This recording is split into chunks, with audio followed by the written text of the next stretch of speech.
जी की जय, बोलो साचे दरबार की जय, बोलिए श्री निवासी भगवान की जय, बोलिए वृंदावन बिहारी लाल की जय।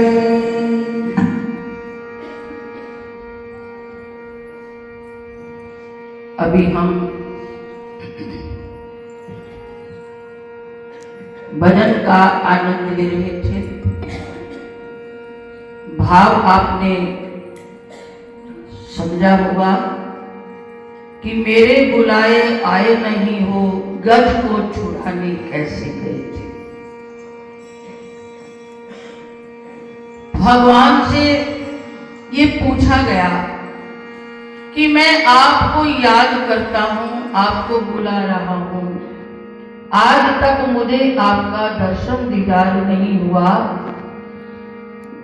तो आप गज को छुड़ाने कैसे चले गए, मैं कैसे मानूं। शबरी के झूठे वेद खाने कैसे गए, धन्य को दर्शन दिखाया कैसे मानूं। ये एक सवाल है। जैसे एक पौधा लगाया जाता है, माली पौधा लगाता है या आप लगाओ, कोई फल वाला वृक्ष लगाते हो और वो वृक्ष लगा करके बीज आरोपण करके रोज सींचते हो, पानी देते हो, इधर उधर घास आ जाए उसको निकालते हो। लंबी इंतजार के बाद होता क्या है, अंकुरित होता है, शाखाएं बनती हैं, पत्ते आते हैं, ये सारे पड़ाव हैं। फिर उस पर फूल आता है, आखिरकार एक दिन फल देखकर लगाने वाला प्रसन्न होता है। आज मैंने आम का जो वृक्ष 2 साल पहले लगाया था, वो फल आ गया, कितनी खुशी होती है। फल शब्द का आध्यात्मिकता के अंदर भी यही अर्थ है। हमने भक्ति का बीज आरोपण कर लिया, किसी ने इस जन्म में किया होगा अभी आकर, या किसी के अंदर प्रेम है तो समझो कि वो पूर्व जन्म का बीज आरोपण हो चुका है। लेकिन अंतिम पड़ाव हमारा भी क्या है, फल हाथ आ जाए। और साधना का फल है क्या, भगवान का दर्शन। जब तक उस फल तक हम नहीं पहुंचे, अभी हम बहुत दूर हैं। एक तो ये रास्ता है कि रोज सींचो, भगवान के चरणों का ध्यान लगाओ, सिमरन करो, सेवा करो, सत्संग में आओ। ये पड़ावों में निकलते निकलते उस पर छोड़ दो, वो फल किस दिन आपको आपकी साधना कर देगा। एक तो ये रास्ता है। दूसरा, शायद किसी भाग्यशाली के जीवन में इतने समय की इंतजार नहीं करनी पड़ती। कहते हैं ना, एक बार भगवान श्री कृष्ण को मिलने के लिए कुछ सखियां उनके श्री चरणों में जा रही थी। रास्ते में एक तपस्वी बैठा था जो हजारों जन्मों से भगवान के दर्शन की इंतजार में तप कर रहा है। उन सखियों से उस तपस्वी ने कहा, आप कहां जा रही हो? सबने कहा, हम भगवान के दर्शन के लिए जा रहे हैं। अच्छा, तो मेरा उनके चरणों में संदेश देना कि मुझे आपके दर्शन कब होंगे। ये उनका संदेश उस तपस्वी का लेकर गोपियां भगवान के श्री चरणों में गई। दर्शन करके वापस लौटने से पहले उसका संदेश दिया, प्रभु आपका एक भक्त हमें रास्ते में बैठा मिला, उसने आपके चरणों में प्रश्न किया है कि मुझे दर्शन आपके कब होंगे। भगवान ने कहा उसको जाकर कहना जिस वृक्ष के नीचे तुम बैठे हो उस वृक्ष के जितने पत्ते हैं उतने 1000 जन्म और भजन करो फिर मिलूंगा। वो संदेश लेकर आ गई। आज कोई इंतजार में बैठा है कि आज मेरे लिए भगवान क्या संदेश देंगे। आकर के संदेश दिया कि भगवान की आज्ञा है आप जिस वृक्ष के नीचे बैठे हो इस वृक्ष के जितने पत्ते हैं उतने 1000 जन्म और आपको और इंतजार करनी होगी, तब करना होगा, भगवान मिलेंगे। ये सुनते ही वो तपस्वी नाचने लगा खुशी में। अब देखो भगवान का संदेश क्या है, जितने पत्ते हैं कितने पत्ते हो सकते हैं, हजारों लाखों करोड़ों,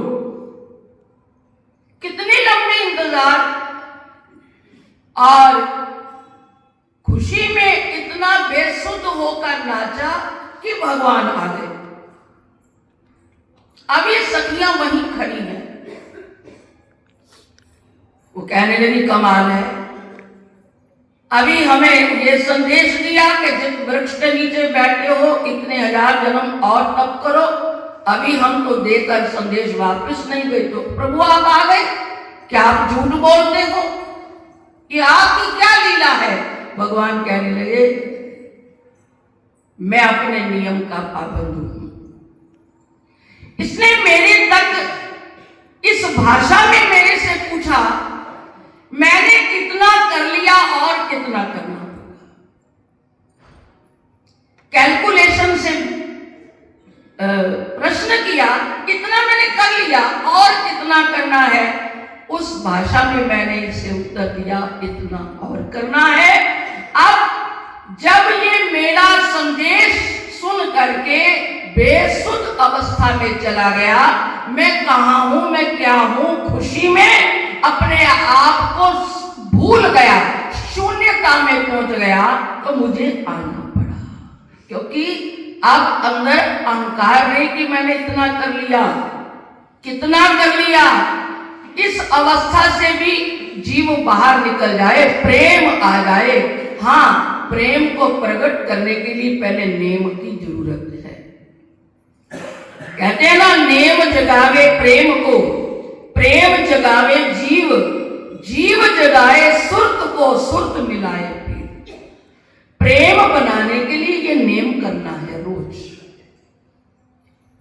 झूठ मूठ खेले सचमुच होए, सचमुच खेले बिरला कोय, जो कोई खेले मन चित लाए, होते होते हो ही जाए, एक दिन सचमुच हो जाता है।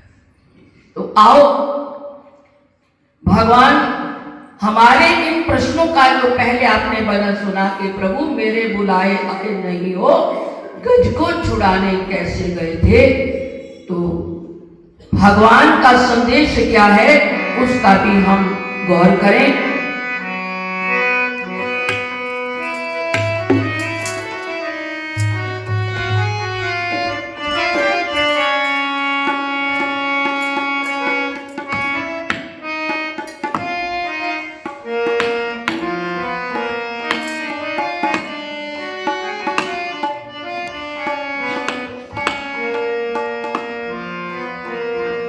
देख लो आवाज देकर,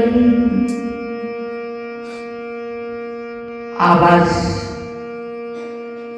ये ज़बान की आवाज नहीं, बिन बोलिया सब कुछ जानता। खुदा मंजूर करता है दुआ जो दिल से होती है, मगर मुश्किल तो ये मुश्किल कि वो बड़ी मुश्किल से होती है। दिल से पुकारना है। आओ मिलकर कहें, देख लो आवाज देकर, देख लो आवाज देकर, देख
समर्थ है वो कर सकता है। फिर उस पर छोड़ दे।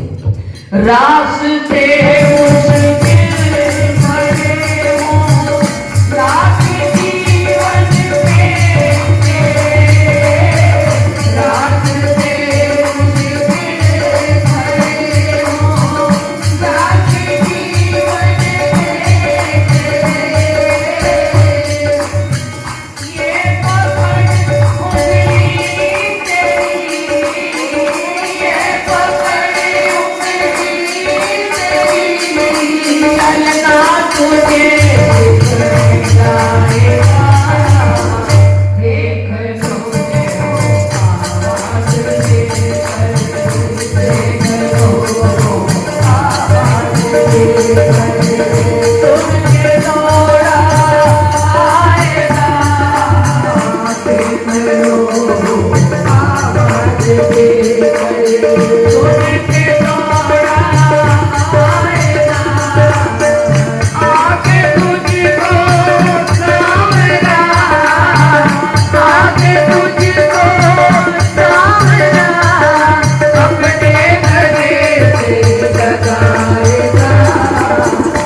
मांगता भी प्रेम है।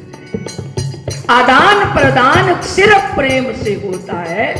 साच कहूं सुन ले सबे जिन प्रेम कियो दिन ही प्रभ पायो। रामायण कहती है राम ही केवल प्रेम प्यारा, जान लियो सो जानन हारा। प्रेम करना है बस और कुछ नहीं। प्रेम की परिभाषा क्या है? उसको मिलने को मन तरसे, कान उसकी चर्चा में लग जाए, वाणी उसके गुणगान में लग जाए, बस ये प्रेम की परिभाषा है। प्रेम अपना बांटता है, प्रेम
शारीरिक रूप से कहां बैठे थे? द्वारिका में। और प्रहलाद कहां था? नरसिंह भगवान कहां थे? ये दूरी शरीरों की नहीं, आत्मा और परमात्मा के बीच एक अहंकार है, पर्दा है, वो हट गया। इसलिए कहा है दूर रहकर भी तुम्ही पे रहती है जिसकी नजर। रुक्मणी ने पूछा, प्रभु आप कष्ट में हो, हम परेशान हो रही हैं, आप हंस रहे हो। भगवान ने बता दिया, रुक्मणी द्रौपदी का चीर हरण हो रहा है। तो रुक्मणी ने कहा आप जाओ। तब भगवान ने कहा क्या करूं? अभी उसने मुझे सिर्फ द्वारिका में समझा है, मैं तो जहां तहां कण कण में। जब तक उसके अंदर से आवाज नहीं आई है गटगटवासी, अब तो आइए, भगवान तब तक उनके गए नहीं। वो परेशान है, फिर भी भगवान इंतजार करते रहे कब ये मुझे स्वीकार करे कि मैं घट घट में बैठा। इसलिए कहा है दूर रह कर भी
महाराज की जय। बोलिए साचे दरबार की जय। बोलिए वृंदावन बिहारी लाल की जय।